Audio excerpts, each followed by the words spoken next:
નમસ્કાર. આજે આપણે એક એવી ટેકનોલોજીની દુનિયામાં જઈશું જે આપણી આસપાસના લગભગ દરેક ઇલેક્ટ્રોનિક ગેજેટમાં છુપાયેલી છે.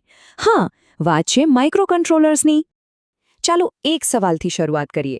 ક્યારેય વિચાર્યું છે કે ટીવીનું રિમોટ અને રસોડામાં પડેલું માઇક્રોવેવ આવી તદ્દન અલગ-અલગ વસ્તુઓમાં એવી કઈ એક સામાન્ય વાત છે જે તેમને કામ કરાવે છે? તો જવાબ છે એક નાનું મગજ. હા, બિલકુલ.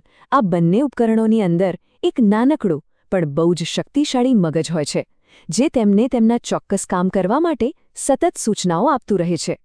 આ જે નાનું મગજ છે ને, એને જ ટેકનિકલ ભાષામાં માઇક્રોકન્ટ્રોલર કહેવાય છે. અને જુઓ, એને સિંગલ ચિપ કમ્પ્યુટર તરીકે પણ ઓળખવામાં આવે છે. કેમ? કારણ કે કમ્પ્યુટર ચલાવવા માટે જે પણ જરૂરી છે, જેમ કે એનું પ્રોસેસર, એની મેમરી અને બહારની દુનિયા સાથે વાત કરવા માટેના પોર્ટ્સ, એ બધું જ ફક્ત એક જ ચિપમાં પેક કરેલું હોય છે. તો આજે આપણે શું જોવાના છીએ? પહેલાં સમજીશું કે આ એક ચિપનું કમ્પ્યુટર શું છે, પછી એની અંદર ઝાંખીશું, એના ઉપયોગો જોઈશું અને છેલ્લે એના ફાયદા શું છે એના પર વાત કરીશું. ચાલો, તો શરૂ કરીએ આપણા પહેલા ટોપિકથી કે આને એક ચિપનું કમ્પ્યુટર કેમ કહેવાય છે. જુઓ, સામાન્ય કમ્પ્યુટરમાં કેવું હોય? એક મોટું મધરબોર્ડ હોય, એના પર પ્રોસેસર અલગ, રેમ અલગ, બીજા બધા પાર્ટ્સ અલગ-અલગ હોય. પણ માઇક્રોકન્ટ્રોલરમાં આ બધું જ એક નાનકડી સિલિકોન ચિપ પર ભેગું કરી દેવામાં આવે છે. અને આ જ તો એની સૌથી મોટી ખાસિયત છે. તો સવાલ એ થાય કે ભાઈ, આટલી નાની ચિપમાં આટલું બધું કેવી રીતે સમાઈ શકે? એની અંદર એવું તો શું હોય છે? ચાલો જરા અંદર નજર કરીએ. અહીંયા જે દેખાય છે ને, એ જ તો આખી ગેમ છે. પ્રોસેસર, મેમરી, ટાઈમર બધું જ એક જ જગ્યાએ, એક જ પેકેજમાં. આ જ કારણ છે કે માઇક્રોકન્ટ્રોલર આટલું પાવરફુલ અને એફિશિયન્ટ હોય છે. બધું એકબીજા સાથે પરફેક્ટ રીતે જોડાયેલું. હવે જો એના મુખ્ય ભાગોની વાત કરીએ તો સૌથી પહેલા આવે છે સીપીયુ, જે આખી સિસ્ટમનો બોસ છે. બધા નિર્ણયો એ જ લે.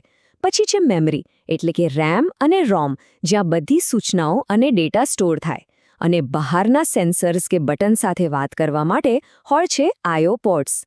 સાથે સમયનું ધ્યાન રાખવા માટે ટાઈમર્સ અને કાઉન્ટર્સ પણ હોય જ છે.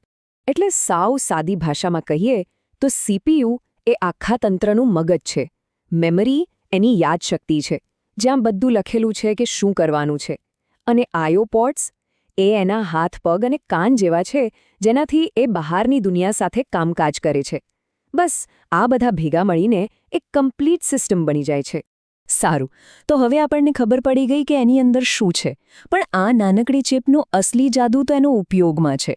તો ચાલો જોઈએ કે આનો ઉપયોગ ક્યાં થાય છે. અહીંયા એક વાત સમજવા જેવી છે. માઇક્રોકન્ટ્રોલર કોઈ જનરલ પર્પઝ કમ્પ્યુટર નથી. એને એકદમ સ્પેશિયલ કામ માટે બનાવવામાં આવે છે. એક જ કામ, પણ એ કામ એ વારંવાર અને ભૂલ વગર એકદમ પરફેક્ટ રીતે કરે છે. દાખલા તરીકે વોશિંગ મશીનનું કામ કપડાં ધોવાનું છે. બસ એ ચક્ર એ સતત ચલાવતું રહેશે. અને એટલે જ તો એ આપણી આસપાસ લગભગ બધે જ છે. વોશિંગ મશીન હોય, માઇક્રોવેવ હોય, જૂના વીસીઆર્સ યાદ છે? એમાં પણ હતા. અને હાથમાં જે રિમોટ છે ને, એની અંદર પણ એ જ છે. જ્યાં પણ કોઈ ઓટોમેટિક કામ વારંવાર કરવાનું હોય, સમજી લેવાનું કે ત્યાં માઇક્રોકન્ટ્રોલર પોતાનું કામ કરી રહ્યું છે. અને હવે આવીએ આપણા છેલ્લા અને સૌથી અગત્યના સવાલ પર. આ બધા પાર્ટ્સને એક જ ચિપ પર મૂકવાનો આટલો આગ્રહ કેમ? એનાથી ફાયદો શું થાય છે? આ સ્લાઇડ પરનો તફાવત બહુ જ સ્પષ્ટ છે. એક બાજુ છે માઇક્રોપ્રોસેસર સિસ્ટમ.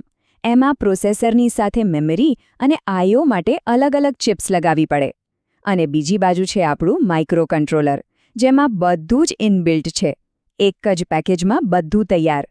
અને આ ઓલ ઇન વન એપ્રોચના કારણે જ ફાયદાઓની લાઇન લાગે છે.